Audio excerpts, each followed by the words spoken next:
Donc, merci d'être venu aujourd'hui pour l'autre coaching call. Aujourd'hui, on va parler de la gestion des blessures. Donc, c'est un sujet qui touche un peu tout le monde. Tout le monde s'est un peu déjà blessé, puis on ne sait pas trop quoi faire dans ces situations-là. Donc, c'est pour ça aussi, c'est pour ça le but de la présentation aujourd'hui. L'objectif de la présentation, ben, c'est vraiment de comprendre un peu les mécanismes derrière les blessures, qu'est-ce qui fait qu'on se blesse. Aussi, qu'est-ce qu'on peut faire pour prévenir les blessures. Puis, ben, qu'est-ce qu'on peut faire pour bien récupérer une fois qu'on est blessé. Puis surtout, revenir, dans le fond, de façon optimale, puis reprendre l'entraînement sans aggraver, dans le fond, là, nos blessures. Donc, l'objectif, c'est vraiment d'avoir une compréhension, puis de savoir comment réagir quand une blessure arrive, puis de pouvoir continuer, là, dans le fond, comme je disais, notre entraînement, puis continuer à progresser de façon optimale.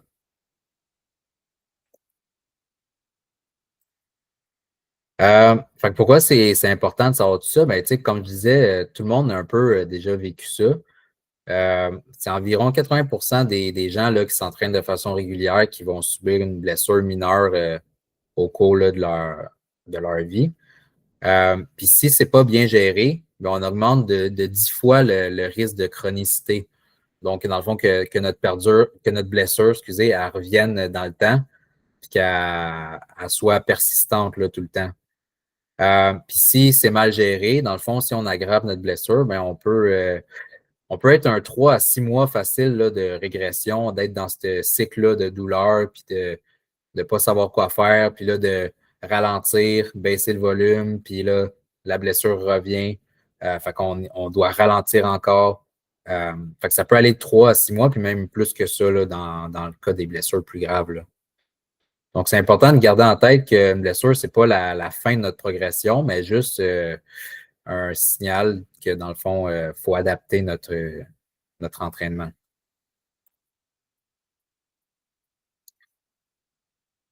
Les blessures les plus fréquentes en musculation, ben souvent, on va voir des tendinites, fait que tendinite au coude, tendinite aux épaules, tendinite aux genoux, blessures aux épaules, comme je viens de dire, mais ça peut être d'autres sortes de blessures, pas juste les tendinites. Euh, Lombalgie, fait que, tu sais, tout ce qui est douleur lombaire, le bas du dos, le fameux deadlift, même au squat, il y a beaucoup de personnes qui se blessent en faisant ça. Puis sinon, les blessures aux petites articulations comme les poignets ou les coudes, luxation, peu importe, syndrome d'accrochage dans les épaules aussi. Euh, Ça peut être tout le type de blessure là, qu'on voit fréquemment arriver. Les causes typiques, souvent, ben, ça va être lié à une surcharge trop rapide. On va les voir plus tard, les causes, là, on va les revoir plus en profondeur. Mais vite fait, là, spécifiquement à l'entraînement au gym, souvent, ça va être une surcharge trop rapide ou une amplitude qui est mal contrôlée. Une mauvaise technique, évidemment, ou un manque de récupération, ou le fameux ego lifting, qu'on va essayer de lever plus qu'on est capable pour impressionner monsieur X, Y, Z pour absolument aucune raison. Ou juste pour satisfaire sa propre fierté puis poster ça sur les réseaux sociaux.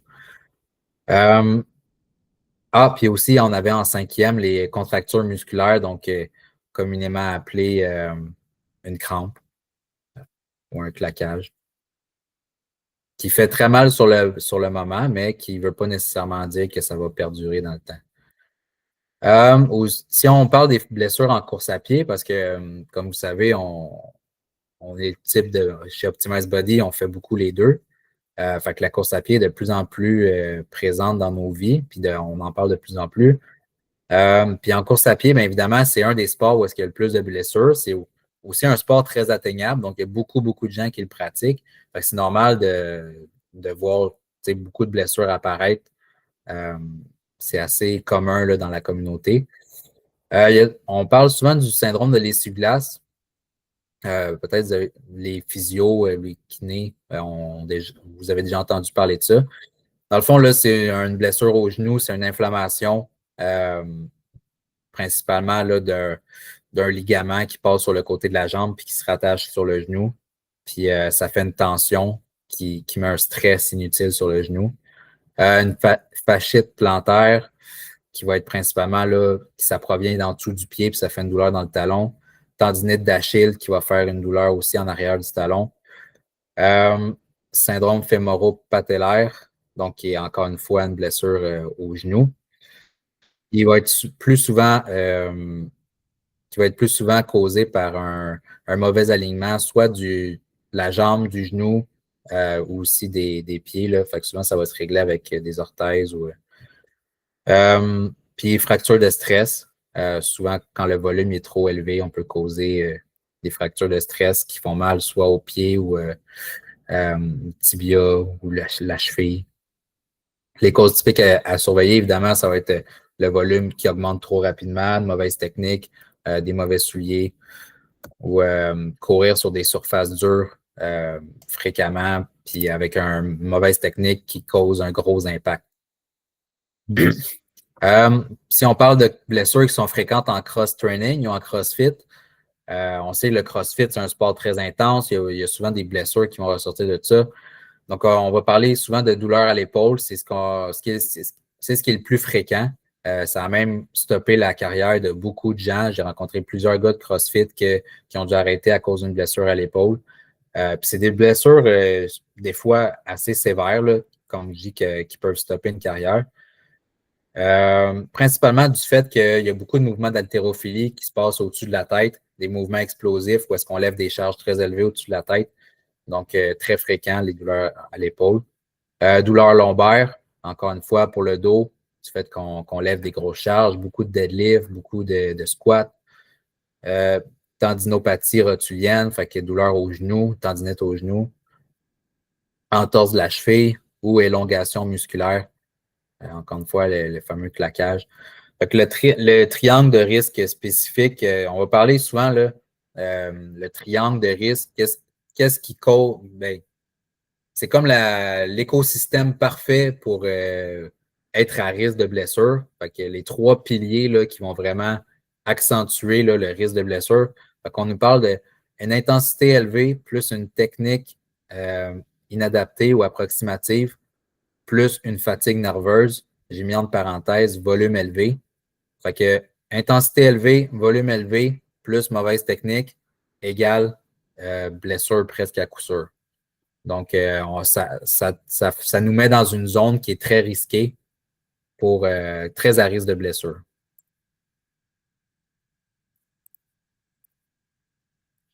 Euh,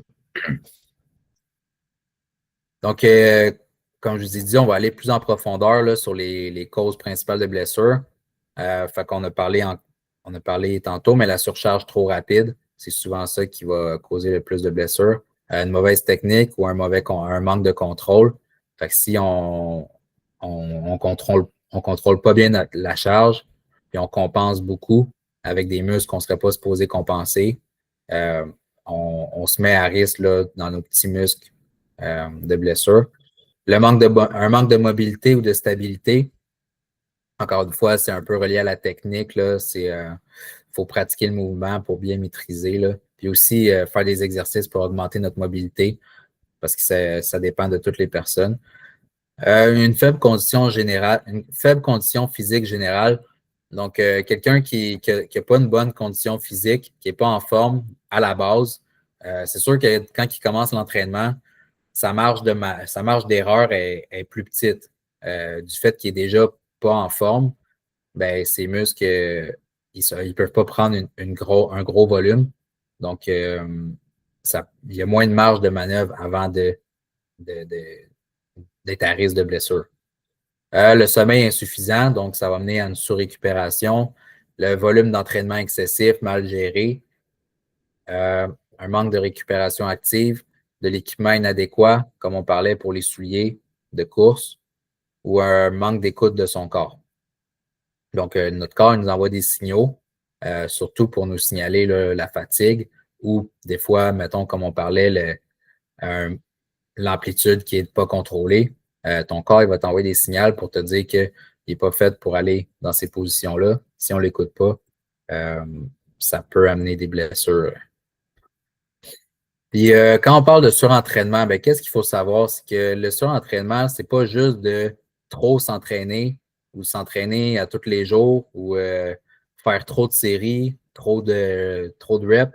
Dans le fond, là, le surentraînement, c'est plus flou que ça. C'est vraiment la corrélation entre que ton corps il est plus capable de récupérer assez bien. Fait que c'est le ratio entre le travail que tu fais, le volume de travail versus la capacité de ton corps à récupérer. Fait que quand ce ratio-là vient débalancer, ben là, on parlerait de surentraînement. Puis, ce qui est insidieux, ce qui fait que c'est flou comme c'est touché, c'est vraiment qu'il y a plein de choses qui peuvent influencer la capacité de ton corps à récupérer. Donc, on parlait soit de fatigue, si tu ne dors pas assez, le stress trop élevé, mauvaise alimentation, mauvaise hydratation, bref, il y a plein de facteurs qui vont impacter ça. Donc, ça se peut que même si tu ne t'entraînes pas là, à pleine capacité, que ton corps soit en sous-récupération.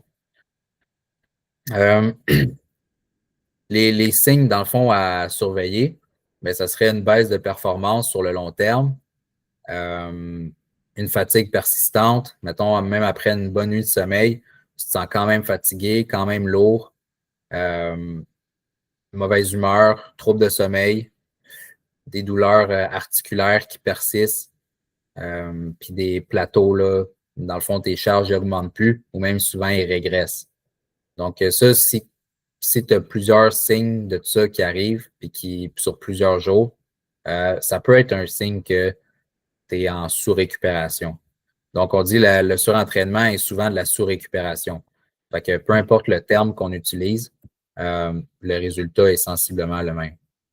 Si je rajouterais avec ça, juste avant pour faire une virgule, Karen, le stress qui est engendré, c'est pas juste du stress de parce que ça fait 3 jours de suite que tu t'entraînes, que là, tu t'es entraîné fort puis ton corps a besoin de repos. Tu en as parlé brièvement, Karen, mais ça peut être un stress qui est relié avec tes responsabilités personnelles, à la maison, comment ça se passe au milieu familial, professionnel, tu sais, comment ça se passe au travail.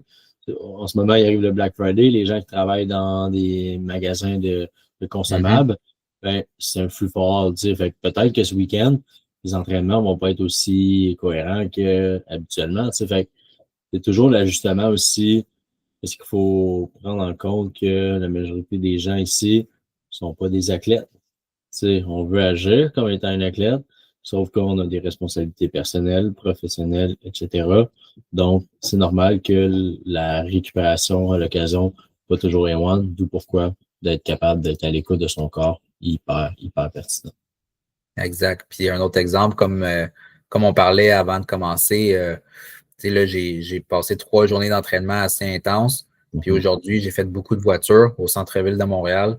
Je suis arrivé ici, méga brûlé.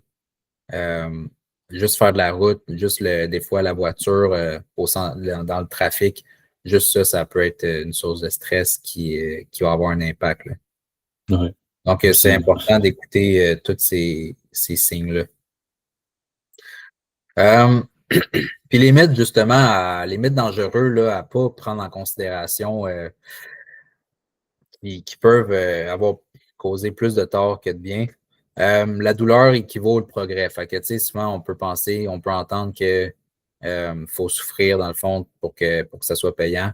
Mais, tu sais, on peut pas s'entraîner, puis, mettons, si tu te ressens des douleurs, pousser à travers la douleur, puis penser que c'est sain pour notre corps. Souvent, le signal de douleur, ça va vraiment indiquer là, qu'il y a quelque chose qui ne fonctionne pas bien. S'entraîner dans la douleur accélère les résultats, c'est un peu le même principe, mais c'est ça. Souvent, c'est le contraire, ça va ralentir nos résultats. Pousser à travers une blessure montre du caractère, fait que on s'imagine que la mentalité de guerrier, que on va finir par passer au travers, puis il faut juste, comment ils disent les Marines là, dans l'armée, mais endure the suck. Fait que David Goggin, dans le fond, ça veut dire d'endurer, là, endurer toute notre souffrance, mais c'est pas nécessairement la chose la plus intelligente à faire. La vraie règle à suivre, bien évidemment, c'est que la douleur, c'est un signal d'alarme, donc il ne faut pas l'ignorer. Puis c'est pas un challenge à surmonter. Donc, d'avoir une échelle de douleur, tu peux te fier à une échelle de douleur. Fait que si la douleur est de 0 à 2, on peut continuer. Ça peut être dit une douleur qui est comme normale, nécessaire à l'exercice. Mais quand on vient de 3 à 4, surveiller puis possiblement modifier l'exercice. Si là, on tombe de 5 à 6, ben, c'est soit de modifier ou l'arrêt complet. Puis 7 et plus, ben là, c'est arrêt complet. Donc, tu sais, des fois, c'est normal que tu fais, mettons, on va dire un squat, puis tu peux avoir mal des fois dans les genoux, les jambes. Mais selon là, l'échelle de douleur, c'est à toi de juger, mettons, ou plus on va dire le dos, mettons, plus le dos que les genoux. Mais des fois, il y a une tension qui commence à se créer dans le bas du dos. Si ça commence à être trop intense, bien là, peut-être qu'il faut arrêter. Fait que, qu'est-ce qu'on devrait faire dans le fond quand on est blessé? Les premières 72 heures, là, c'est crucial. Fait qu'on veut surtout calmer, fait qu'arrêter le mouvement, puis protéger la zone. Évidemment, réduire la charge. Si la douleur n'est pas encore trop intense, on peut réduire la charge, donc modifier l'exercice. Dans les jours qui suivent, dans les heures qui suivent, ben, essayez de ne pas s'immobiliser complètement. On essaye de continuer à bouger, mais dans une amplitude, puis dans des mouvements qui ne causent pas trop de douleur, que la douleur est gérable. Dans le fond, on ne veut pas arrêter complètement, mais on ne veut pas non plus continuer là, à faire exactement ce qu'on faisait. Si on continue à s'entraîner, ben, dans le fond, modifier les exercices. Renforcer les zones non touchées. Ça, c'est dans les entraînements qui suivent par après. Appliquer du chaud et du froid. On va le voir par la suite, là, dans quelles conditions appliquer le chaud ou le froid. Puis évidemment, aller consulter un professionnel si nécessaire. Fait que si la douleur persiste plus que 7 à 10 jours, idéalement, là, on va aller consulter un professionnel. La règle d'or de la gestion des blessures, si on hésite entre continuer ou modifier, on est mieux de modifier notre entraînement. Donc, on va prendre l'exemple encore une fois du squat. Tu commences à te sentir pas bien, tu n'es pas sûr si tu devrais continuer à continuer à modifier. Bien, modifier, ça pourrait être tout simplement de descendre moins bas. Fait que si tu faisais des squats, des deep squats au sol, ben, peut-être y aller juste à angle de 90. Puis après ça, si ça continue à faire mal, si tu n'es pas sûr entre modifier ou arrêter, ben, tu vas tout le temps être mieux d'arrêter complètement, pas prendre de chance. Fait que, dans le fond, c'est juste le principe qu'on ne veut pas prendre la chance. Ce qu'il ne faut surtout pas faire, évidemment, ben, continuer exactement pareil, ignorer complètement la douleur, reprendre exactement notre entraînement là, puis nos charges trop rapidement, s'immobiliser complètement de façon non justifiée. Fait qu'à moins qu'on aille là vraiment une déchirure ou une fracture ou une cassure d'une articulation, on ne va jamais vraiment s'arrêter complètement. C'est important de tout le temps rester un peu actif. Prendre les anti-inflammatoires là, dès le début, puis comme source, là, comme seul traitement. Fait que quand on est blessé, juste prendre des anti-inflammatoires, puis let's go, on retourne au gym, on retourne faire ce qu'on faisait. C'est vraiment à éviter. Puis faire des étirements trop agressifs sur les ongles. Des fois, ça peut soulager sur le moment, mais sur le long terme, c'est vraiment pas ce qui est le plus bénéfique d'étirer un muscle qui est déjà endommagé.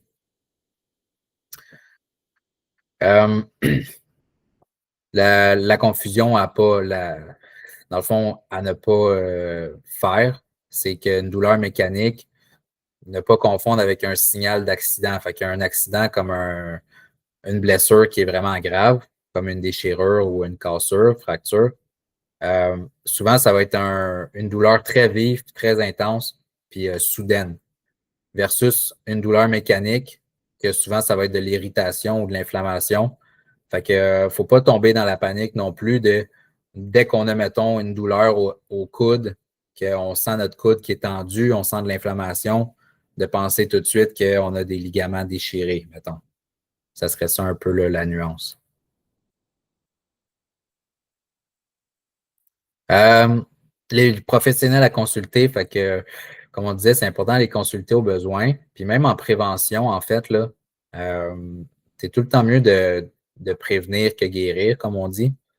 Donc, on peut aller voir des physio ou kinésithérapeutes, les ostéopathes, les médecins ou médecins spécialisés en sport, chiropraticiens, puis podologues pour tout ce qui est les pieds, l'alignement du pied. Puis évidemment, ben, votre entraîneur. Donc, votre entraîneur, c'est lui qui est le mieux placé pour vous conseiller là, dans les techniques, dans le fond, les techniques de mouvement, d'exercice. Puis, une équipe surpasse un expert isolé. Fait que, il n'y a pas un professionnel qui est one size fit all. Donc, si c'est pour des blessures articulaires, ou souvent, ça va être plus, excusez-moi, le chiro, l'ostéo, blessures sportives, ben, les physios, vraiment, c'est eux qui vont aider pour la réhabilitation, massage sportif, tout débloquer les tensions. Ostéopathes aussi peuvent faire ça. Le médecin va vraiment diagnostiquer notre problème, faire passer des tests. Donc, c'est vraiment d'aller voir le professionnel là, vraiment qui peut nous aider pour notre condition là, spécifique. Puis, de combiner tous ces professionnels-là, parce que, comme on dit, c'est ça, une équipe, ça surpasse un seul expert. Puis des fois aussi, moi, j'ai déjà fait l'expérience, mais tu vas aller voir un ostéo ou tu vas aller voir un chiro pour le même problème. Puis souvent, les deux vont avoir deux diagnostics différents parce qu'eux, ils voient juste à travers leurs lunettes comme des formations professionnelles. Fait que souvent, le chiro va tout le temps tout relier aux articulations. L'ostéo va tout le temps tout relier à whatever, quoi d'autre. Des fois, même, ça peut aller jusqu'à la digestion parce qu'il y en a qui sont à ce point-là. Là, les ostéopathes, c'est vraiment l'ensemble du corps. Mais bref, tout ça pour dire que de ne pas juste se fier à une seule personne. Comme on disait tantôt, les premières 72 heures sont vraiment critiques. Donc, les actions à prendre là, immédiates. Fait que protection, réduire toutes les charges ou réduire l'intensité, arrêter le mouvement au nécessaire. Gérer l'inflammation, fait qu'appliquer de la glace au besoin. Ensuite, faire garder dans les 24 à 72 heures, comme on disait, rester actif de façon légère. Puis aussi, ben, d'analyser le problème, fait qu'essayer de trouver pourquoi c'est arrivé, puis qu'est-ce qu'on peut faire pour le corriger. Puis quand on parle de glace, là aussi, dans les 2 à 3 premières heures, ben, dans le fond, on peut appliquer de la glace, mais si c'est pas incontrôlable comme douleur ou que c'est pas trop intense, les, dans les, au début de la blessure, l'inflammation, elle peut être quand même bénéfique. Fait qu'on on veut pas nécessairement stopper tout le processus d'inflammation. C'est juste pour contrôler la douleur. Fait qu'on veut contrôler l'inflammation, mais sans la stopper complètement. Puis les signaux d'alarme qui nécessitent une consultation urgente, fait qu'on parlerait de douleurs qui s'aggravent, même avec du repos, du gonflement ou une déformation visible à l'œil nu, incapacité complète à bouger le membre, déformation, c'est ce qu'on a parlé, puis perte de sensation ou douleur qui nous réveillerait la nuit. Donc, si ça t'empêche de dormir, vraiment, là, on va aller consulter. Puis le rôle de la récupération, bien évidemment, c'est quand on récupère, c'est là que notre corps, là, il va réparer les fibres endommagées ou réduire, réduire l'inflammation. Donc, c'est vraiment important d'avoir une récupération optimale. Puis c'est ça, ça va amener la régénération des tissus, gestion de l'inflammation, récupération du système nerveux. Donc, souvent, quand on s'entraîne, le système nerveux va être fatigué. Il prend plus de temps à récupérer que les muscles. Donc, c'est vraiment important d'avoir une bonne récupération, justement, pour éviter là, que nuire à notre capacité de recrutement puis à notre coordination. Puis aussi, la capacité d'adaptation, ben, c'est ça, dans le fond, quand on s'entraîne, c'est quand on récupère que le corps s'adapte. Donc, le processus d'hypertrophie ou toutes les adaptations là, en lien avec l'entraînement. Fait qu'il ne faut pas skipper notre récupération, sinon on se met à risque de blessure. Puis les 4 piliers de la récupération optimale, dans le fond, c'est vraiment d'avoir un sommeil optimal, la nutrition, manger assez pour manger suffisamment pour l'énergie qu'on dépense, gestion du stress, puis avoir une bonne hydratation. Fait que si on contrôle ces 4 aspects-là, ben on augmente significativement nos chances de ne pas être en sous-récupération, puis de gérer notre risque de blessure.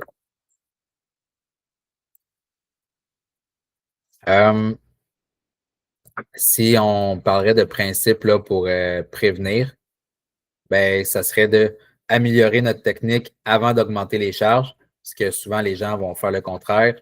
Euh, Ils vont dire au diable la technique, puis ils font juste augmenter tout le temps. Fait que ça, c'est à éviter. C'est vraiment travailler la technique en premier. Progression graduelle. Donc, on essaie de respecter la règle du 10%, surtout pour la course à pied. Puis au gym, souvent, c'est ce que pour la plupart des exercices, là, même si tu fais un bench à 150, 100, 180 livres, souvent on va progresser là, avec 5 livres à la fois. Là. Fait que 2,5 de chaque côté sur 200 livres, ça donne à peine à peu près un peu plus que 10%. Non, excuse, moins que 10%. Travail de mobilité, fait, comme on disait tantôt, si on manque de mobilité dans certaines articulations, ben, de faire du travail intentionnel pour gagner plus de mobilité, ça va nous aider justement à prévenir. Renforcement des zones plus faibles. Donc, tous les mouvements, c'est un peu comme une chaîne, là. C'est plusieurs muscles qui travaillent ensemble dans une séquence bien organisée. Fait que s'il y a un maillon faible dans cette séquence-là, ben, c'est important de le travailler. Faire un bon échauffement structuré. Donc, idéalement, là, un bon échauffement, on parlerait d'une phase d'activation générale. Donc, ça peut être n'importe quoi, juste le tapis, faire du tapis, des jumping jacks, peu importe, activer tout le corps. Un peu de mobilité des articulations, puis après ça, monter les charges de façon progressive. Fait que juste un set ou deux avec des charges légères. Dépendamment. Si c'est pour un squat, tu peux faire un peu plus même. Gestion intelligente du volume. Donc, pas s'entraîner 7 jours semaine ou faire du PEC 3 jours de suite. Équipement adapté et entretenu. Auto-évaluation fréquente. Fait que c'est important d'être à l'écoute de son corps, puis de se faire des auto-évaluations, là, puis dans le fond, de ne pas ignorer ces signaux-là. Fait que si vous downloadez le PDF, dans le fond, vous pourrez voir la checklist. Fait que si vous vous fiez à cette checklist-là, hebdomadaire, est-ce que mes progressions font du sens? Est-ce que j'ai fait un peu de mobilité ou est-ce que ma mobilité est bonne? Est-ce que je m'échauffe? Fait que si vous respectez ces points-là, dans le fond, votre prévention des blessures ben, va être grandement améliorée. Puis, encore une fois, des mythes fréquents qu'on peut entendre, ben, j'ai mal, fait que je vais m'étirer. Comme on en a parlé, c'est pas l'idéal. Si ça craque, c'est mauvais signe. Ça pas nécessairement. Des fois, les craquements ça peuvent être inoffensifs. En fait, la plupart du temps, ils sont inoffensifs. Les douleurs sont normales quand on s'entraîne, comme on a vu au début de la présentation. Pas tout le temps, puis pas nécessairement. C'est normal de ressentir un inconfort, mais une douleur vraiment intense ou vive quand on s'entraîne, c'est jamais un bon signe. C'est souvent un signe qu'il y a quelque chose qui ne fonctionne pas bien. quand on se blesse, une blessure égale arrêt complet, comme on a vu, c'est pas le cas. C'est mieux de rester actif, mais de façon légère. Puis les genoux ne doivent jamais dépasser les orteils. On entend souvent ça sur le squat, mais la vérité, c'est que dépendamment de la physiologie de la personne, euh, si tu dis à quelqu'un qui a des longs fémurs que ses genoux ne doivent pas dépasser ses orteils, ce qui va arriver, c'est qu'il va devoir pencher, il va devoir plier ses hanches vraiment plus, puis ça va désaxer, ça va changer le centre de gravité. Puis quand on a une charge assez lourde sur les épaules, ben, si le poids n'est plus au-dessus des talons, ben, on se met vraiment beaucoup à risque là, de blessures dans le bas du dos. Donc, faut pas nécessairement. Dans le fond, ça peut s'appliquer au squat, mais ça peut s'appliquer aussi à plein d'autres mouvements, que ce soit le bench, peu importe.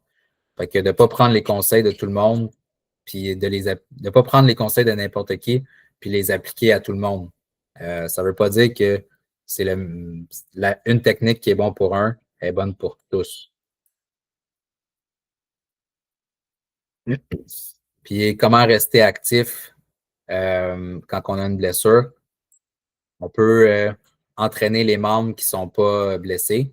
Donc, si on est blessé aux jambes, on peut faire le haut du corps. Si on est blessé à l'épaule, on peut faire plus de journées bas du corps ou du cardio. Ben, ou c'est ça, cardio léger ou adapté. Faire plus de travail de mobilité. Donc, de la récupération active, faire de la mobilité qui va potentialiser notre travail en hypertrophie après. Donc, plus de mobilité, ça amène plus d'amplitude de mouvement. Plus d'amplitude égale plus de fibres recrutées, puis etc. Donc, la mobilité va potentialiser là, toute notre progression par la suite. Renforcement du corps. Souvent, là, c'est rare que quelqu'un est blessé au corps. Là. Ben, pas. Ça l'arrive, là, mais c'est moins fréquent que les épaules ou les genoux. Donc, si tu es blessé aux épaules, ça n'empêche pas nécessairement de faire des abdos ou du corps. Variation des exercices tolérés. Fait que comme on a parlé, si on reprend encore l'exemple du squat, ben, si tu n'es pas capable de descendre bas parce que c'est juste à une certaine hauteur que tu as mal, tu pourrais faire des box squats, par exemple. Donc, sur un box, tu arrêtes à 90, puis tu as un support en dessous de toi. Ça peut être une des façons. Ou si on parle, mettons, on va dire, ben, souvent, ça va être de modifier l'amplitude de mouvement ou comme les épaules, quand on fait des lateral raises, des fois, il y a certains angles qu'on n'est pas capable de lever. Ben, on peut tout simplement changer l'angle de mouvement, puis ça va fonctionner. Ou sinon, au lieu de prendre la poulie, au lieu de prendre les dumbbells, prendre la poulie, des fois, ça va juste en changeant l'angle de la tension. Juste ça, ça peut atténuer la douleur. Puis les 3 règles d'or pour modifier l'entraînement, ajuster l'intensité. Donc, on veut baisser là, notre intensité. Si on continue à entraîner le muscle qui est blessé, de baisser de 50 à 70%, juste pour le garder actif, mais sans le surcharger. Ajuster le volume, donc diminuer le nombre de séances, diminuer le nombre de séries, puis continuer à progresser intelligemment. Donc, c'est pas impossible de continuer à progresser, même si on réduit l'intensité. En fait, ça va être plus du maintien. Mais comme on dit, si on fait de la mobilité, on peut progresser sur d'autres aspects que juste la charge. Exact. C'est ce qui conclut, dans le fond, la présentation. Comme vous voyez, la présentation, là, il y a vraiment, vraiment beaucoup de texte, de contenu. Donc, si vous la téléchargez, bien, ça vous fait un bon guide là, à garder vraiment sous la main pour toutes les blessures que vous allez avoir dans le futur. Absolument. Je te demanderais avec une note de comme tu as parlé beaucoup de prévention tantôt, Karen, qui est vraiment un bon point parce que c'est l'une des pires choses en tant qu'athlète ou gens qui s'entraînent peut nous arriver, c'est bien de se blesser. Parce que ça peut prendre plusieurs semaines, plusieurs mois parfois. Dans la prévention, on met les chances de notre côté. Mais aussi, tu as nommé un moment où si tu ressens ce signaux-là de comme tu penses que tu commences à avoir une blessure, de oui, commencer à ajuster l'intensité, descendre les charges, ajuster le volume à la baisse pour justement te donner la chance que ton corps récupère de ça à la place de dire ouais, non, mais mon objectif me tient vraiment à cœur, puis je vais me pousser plus. Parce que Ouais, peut-être que tu n'es pas à la limite encore de je me blesse, mais comme ton corps t'envoie des signaux. Si tu les écoutes pas, c'est là que tu vas te blesser. ouais, Si tu te exact. blesses, là, ben, ça risque de prendre plus qu'une semaine pour récupérer. Peut-être plusieurs semaines, malheureusement. Fait que, Souvent, de c'est t'aller. ça, comme tu dis, on pousse parce qu'on a un objectif. On s'imagine, on veut pas perdre de temps. Fait que, Mhm. on est pressé, puis on va pousser au travers, puis finalement, on finit par être pas complètement arrêté parce qu'on a dit que c'est pas bon d'être complètement arrêté, mais on va finir par se blesser puis se ralentir plus que Ouais. si on avait juste Ben, exact. Faire un pas de recul, puis prendre à la limite une semaine avec une intensité vraiment plus basse, ajuster le volume, peut potentiellement te sauver une blessure qui t'aurait pris peut-être 2 mois à récupérer comme vraiment bien, là. Fait que, ouais, des fois, relâche un petit peu la pédale, Mhm. faire les choses comme il faut, plus de prévention, ça permet de repartir solide, clairement. Ouais, All right. OK, cool. Mais très belle présentation. Je pense que c'est des outils concrets que tout le monde a besoin un jour ou l'autre. D'ailleurs, surtout plus on va vers des sports de performance, puis plus aussi tu as un stress dans ta vie personnelle, professionnelle, puis tu fais du sport à travers ça, comme ça s'applique, ça nous arrive tous. OK, 100%. exact. Puis tu sais, souvent les gens comme nous, on va combiner Discipline, plusieurs plusieurs sports protocoles aussi. d'entraînement, ouais, plusieurs disciplines. Donc, ça augmente le stress, puis ça augmente justement le risque. Ouais. Fait que si c'est pas géré de façon intelligente, c'est quasiment inévitable. Yeah, that's it.